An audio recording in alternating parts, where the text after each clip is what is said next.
जय श्री श्याम। जय जय श्री श्याम। आज की क्लास सेकंड सीरीज होगी हमारी बैंकिंग के लिए। बूस्टर सीरीज का जो पार्ट होगा वो सेकंड रहेगा।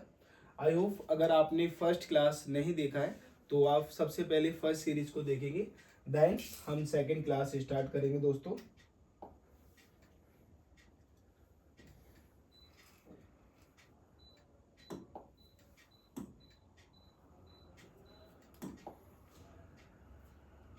सभी जुड़ चुके हैं? ऐसे नहीं बैठना भाई, खाली हाथ बैठोगे कब तक याद रखोगे। एक नोटबुक अपने पास रखिएगा और शॉर्ट नोट्स बनाइएगा। ओवरऑल जो हमारे नोट्स बनेंगे, एक पर्टिकुलर डायरी होनी चाहिए आपके पास या स्पाइरल होनी चाहिए, वहाँ पर ये नोट करेंगे। जो प्रोविजंस है उनको नोट्स करते जाइए और यही जो हमारी सफलता का एक सीढ़ी दर सीढ़ी बनता जाएगा। चलिए, पहला जो हमारा क्वेश्चन है, the RBI establish on the recommendation of which commission. बहुत ही इजी है। आपसे पूछा गया है आरबीआई को किस कमीशन के रिकमेंडेशन के बिहाफ पर स्टैब्लिश किया गया था। RBI establish according which commission recommendation. Answer will be by V Reddy committee, Rangarajan committee, Reddy committee या फिर Hilton Young commission. RBI establish according Hilton Young commission recommendation. आपको पता होना चाहिए दोस्तों, बेसिकली जब हम आरबीआई के बारे में बात करते हैं, ये हमारा सेंट्रल बैंक है, reserve bank of India.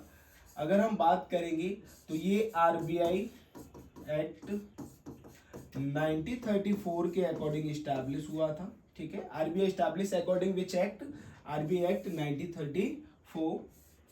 Initial जो हेडक्वार्टर था इसका, इनिशियल अगर हम हेडक्वार्टर की बात करते हैं, आपसे पूछ लिया जाए where is the initial headquarter of RBI, जब आरबीआई स्टैब्लिश हुआ था इनिशियल हेडक्वार्टर कौन सा था? Answer will be Calcutta.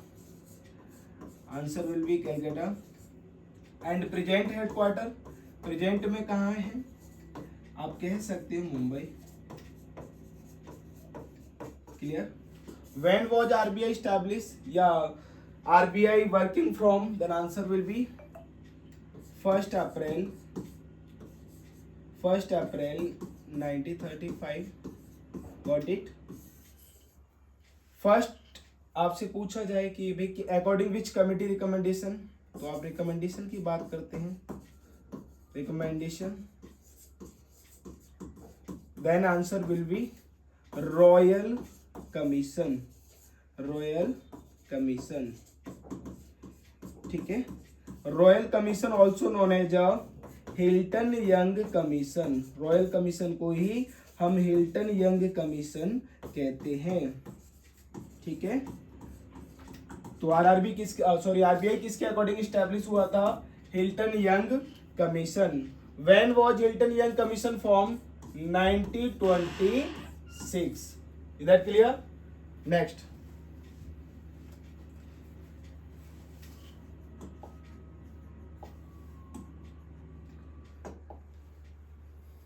The RBI established under which act? RBI established under which act? यहां आपको कंफ्यूज नहीं होना है। एग्जामिनर आपसे जानना चाह रहा है कि आरबीआई कब स्टैब्लिश हुआ, ये नहीं पूछ रहा। आपसे क्या पूछ रहा है भाई? आपसे पूछ रहा है किस एक्ट के अकॉर्डिंग स्टैब्लिश हुआ है। क्वेश्चन बहुत अच्छे से पढ़ेंगे, ध्यान से पढ़ेंगे, अटेंशन के साथ पढ़ेंगे। Then answer will be RBI act of 1935, RBI act of 1934, RBI act of 1949। हमें मालूम है आरबीआई स्टैब्लिश हुआ था किस एक्ट के according? RBI act 1934। RBI act 1949, यानी कि इसमें क्या हुआ था? बेसिकली 1949 को आरबीआई को नेशनलाइज किया गया था। क्या किया गया था? नेशनलाइज किया गया था। आरबीआई नेशनलाइज, ठीक है। When was RBI nationalise? 1949। According which act? According which act RBI nationalise? Establish की बात नहीं कर रहा है, इसमें पूछ रहा है according which act RBI nationalised, किस एक्ट के अकॉर्डिंग आरबीआई नेशनलाइज्ड हुआ था? तो आप कह सकते हो banking regulation act, banking regulation act. Is that clear? Banking regulation act. When was banking regulation introduced? 1949। When was Banking Regulation Act introduced? Answer will be 1949. Next.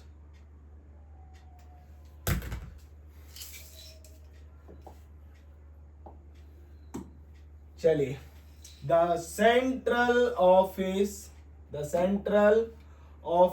of the Reserve Bank of India initially established. Initial मतलब शुरुआत में। हमें मालूम है ये जो central bank का headquarter था वो कलकत्ता में था। 1935 से लेकर 1937 तक ये कलकत्ता में था। और सिंस 19, अगर हम बात करें भाई, सिंस 1937 ये कहां पर आ चुका है? Mumbai. Next,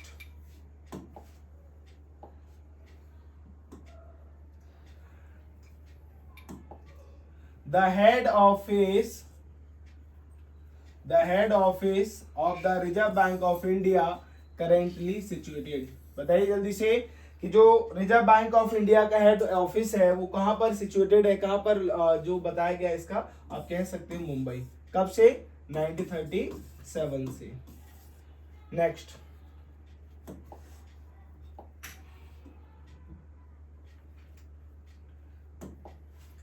The Reserve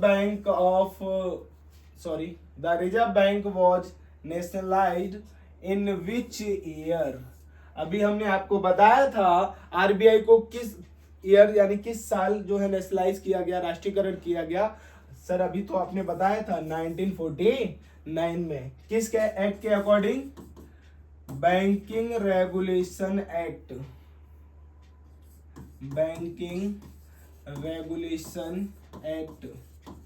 note करते रहना साथ ही साथ, ये आगे के लिए ये नोट्स काफी इंपोर्टेंट रहेंगे, ठीक है। According which act RBI nationalise banking regulation act? 1949। Next,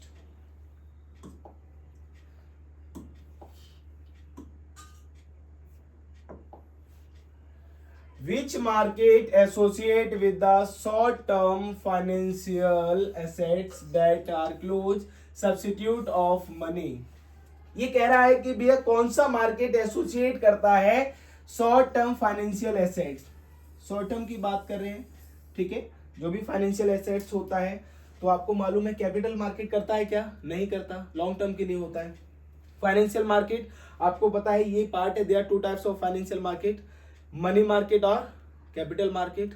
money market also known as a short term market and capital market known as a long term market. Answer will be money market. Short term financial assets कौन सा होता है? Money market. Less then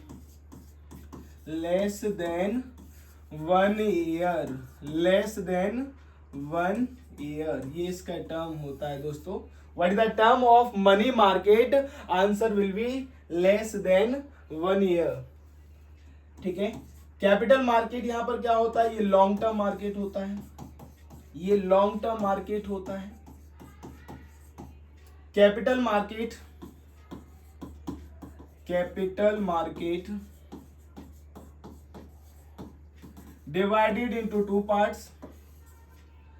capital market 2 parts में divide होता है, primary market and secondary market. Primary market also known as a new issue market, हम इसे new issue market भी कहते हैं। Also known as a stock exchange market, हम इसे क्या कहते हैं? Stock exchange market. Is that clear? IPO listed in initial public offer, IPO listed in primary market, stock exchange in secondary market. Who regulate capital market, capital market को regulate कौन करता है? Who regulate, very good sir, SEBI करता है। बहुत ही अच्छी बात है, आप पढ़ रहे हैं, आप सीख रहे हैं, आप आगे बढ़ रहे हैं, और ऐसे ही पूरे हिंदुस्तान का बच्चा आगे बढ़ेगा। आप जुड़िएगा, और इसका उद्देश्य सिर्फ इतना ही है कि YouTube पर जो आपको भ्रमित करने वाली वीडियो होती है वो नहीं होगा, सिर्फ और सिर्फ आपके सब्जेक्ट मैटर से रिलेटेड हम आगे रन करेंगे। जो हमने ऑब्जर्व किया है, जिस तरह से आजकल जितने भी YouTube चैनल चल रहे हैं और वहां पर बच्चों को भ्रमित किया जा रहा है, डाइवर्ट किया जा रहा है, आपको सिर्फ और सिर्फ रिलेटेड आपको क्वेश्चन मिलेंगे, जिससे आपका जो है जॉब का सपना साकार होगा। आपका एम आपको बहुत जल्द मिलेगा दोस्तों, ठीक है। नेक्स्ट, सो यहाँ पर शॉर्ट टर्म फाइनेंशियल एसेट्स होंगे हमारे money market.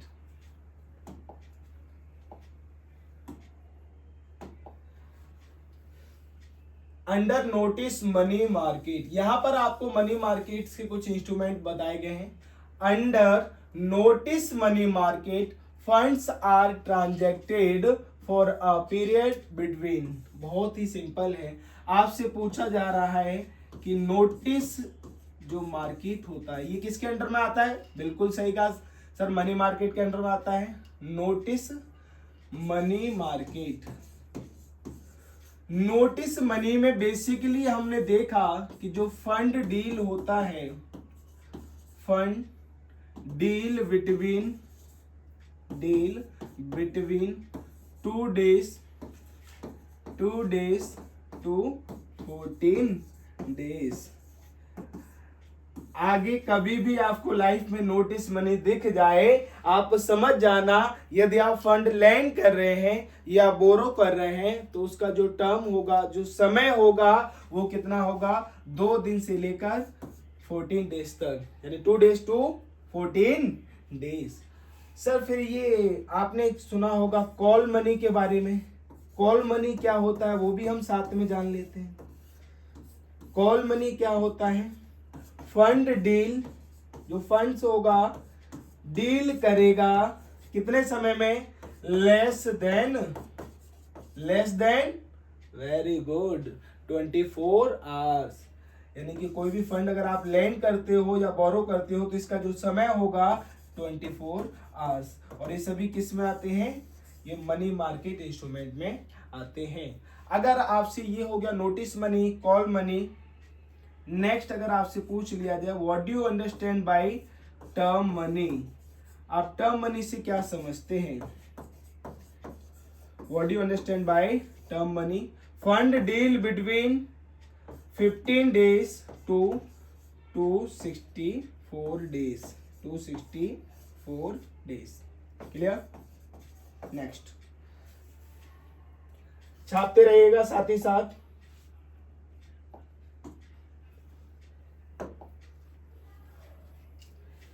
CP shall be issued in denomination of, कह रहा है भैया सीपी। अब सर कहोगे ये सीपी क्या होता है? पहले हम इससे तो जान लें सीपी होता क्या है। हमने कहा commercial paper, commercial paper, commercial paper.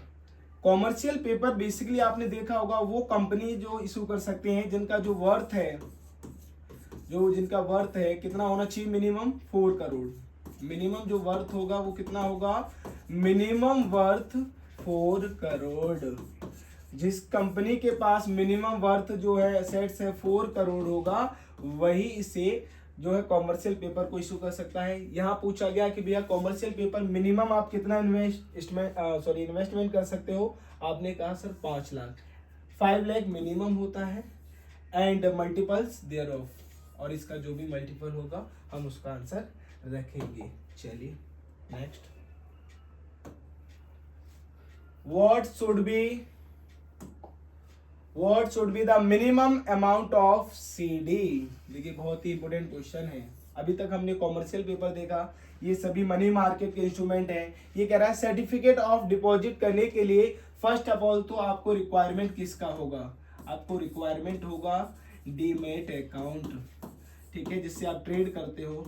वही डीमेट अकाउंट आपके लिए सर्टिफिकेट ऑफ डिपॉजिट के लिए जरूरत होगा। ये एफडी की ही तरह होता है, बट इसका जो मिनिमम क्राइटेरिया होता है वो ज्यादा होता है, और हम इसके थ्रू शॉर्ट टर्म के लिए इन्वेस्टमेंट करते हैं। तो क्या रिक्वायरमेंट होगा, डीमेट अकाउंट, और उसके बाद मिनिमम जो आप एफडी के थ्रू आप डिपॉजिट करते हैं वो होगा 1 lakh. Next,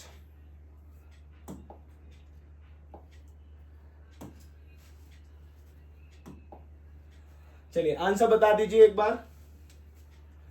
maximum maturity period of CD, बहुत ही अच्छा क्वेश्चन है, बहुत ही सुंदर क्वेश्चन है। अभी हमने देखा कि जो सर्टिफिकेट डिपॉजिट है उसके लिए डीमेट अकाउंट की रिक्वायरमेंट होती है, और जो मिनिमम अमाउंट होता है जो हम इसके थ्रू इन्वेस्ट कर सकते हैं शॉर्ट टर्म पीरियड के लिए, वो होता है 1 लाख। वहीं कॉमर्शियल पेपर की हम बात कर रहे थे, तो कॉमर्शियल पेपर को इश्यू करने का अथॉरिटी किसको, या प्राइमरी डीलर्स या जितने भी फाइनेंशियल इंस्टीट्यूशन है जिनका जो वर्थ है यानी जो लेटेस्ट सीट है उसमें मिनिमम 4 करोड़ होना चाहिए, यानी उससे लेस देन नहीं होना चाहिए।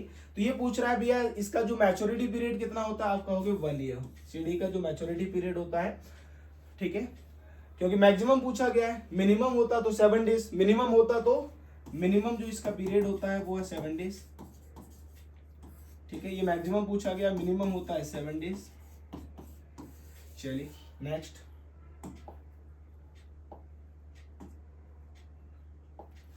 where is the headquarter of Exim Bank? Where is the headquarter of Delhi, Kolkata, Mumbai, Chennai? None of these। कौन सा होगा, कौन सा होगा, कौन सा होगा? Mumbai is the right answer. कौन सा होगा, मुंबई। अभी एक्जिम है क्या, थोड़ा जान लीजिए। Export import bank of India, सभी को मालूम है, ठीक है। एक्जिम क्या है, export import bank of India. ये कब स्टैब्लिश हुआ था, 1 जनवरी 1982। When was Exim establish, answer will be 1 January 1982। Examiner यहां तक नहीं रुकेगा, आपसे पूछेगा Exim establish according which act. Act भी तो पूछेगा, किस एक्ट के अकॉर्डिंग भाई, according act. Answer will be 1981 act के अकॉर्डिंग स्टैब्लिश हुआ था एक्जिम 1981 एक्ट। नेक्स्ट, हेडक्वार्टर कहां पर है, मुंबई में। ये जो भी एक्सपोर्ट इंपोर्ट होगा इंडिया में उसको प्रमोट करने के लिए, उसको प्रोटेक्ट करने के लिए ये ऑर्गेनाइजेशन बनाया गया है। SIDBI was set up in which year? Small, SIDBI बोले तो small industries development bank,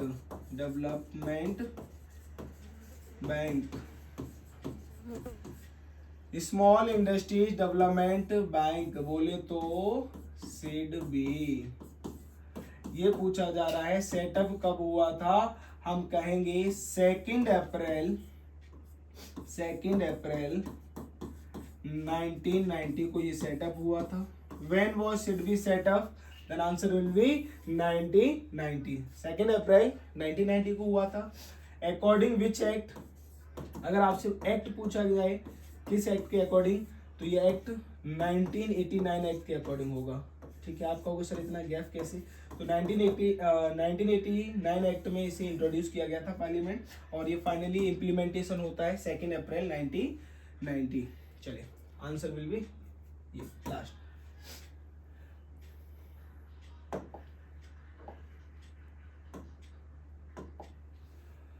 where is the headquarter of SIDBI? अभी हमने देखा स्मॉल इंडस्ट्री डेवलपमेंट बैंक, और इसका हेडक्वार्टर है लखनऊ में दोस्तों। कहाँ पर है, लखनऊ में है। और बेसिकली जो सिडबी बैंक है वो किसके लिए रन करता है, MSME।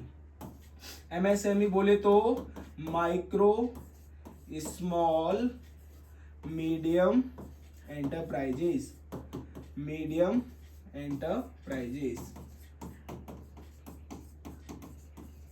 Next, micro small medium enterprises के लिए वर्क करता है। चलिए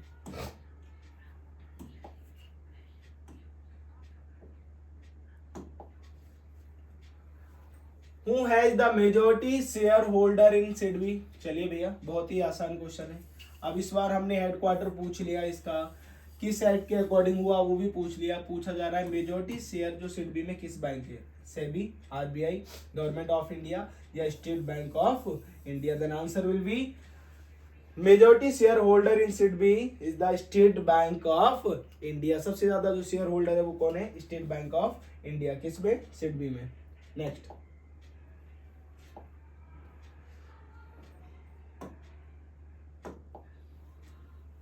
Which of the following apex regulatory body for overall licensing, ये कह रहा है इनमें से कौन सा एपेक्स रेगुलेटरी बॉडी है, यानी उन जो ऑर्गेनाइजेशन होंगे उनको रेगुलेट भी करेगा।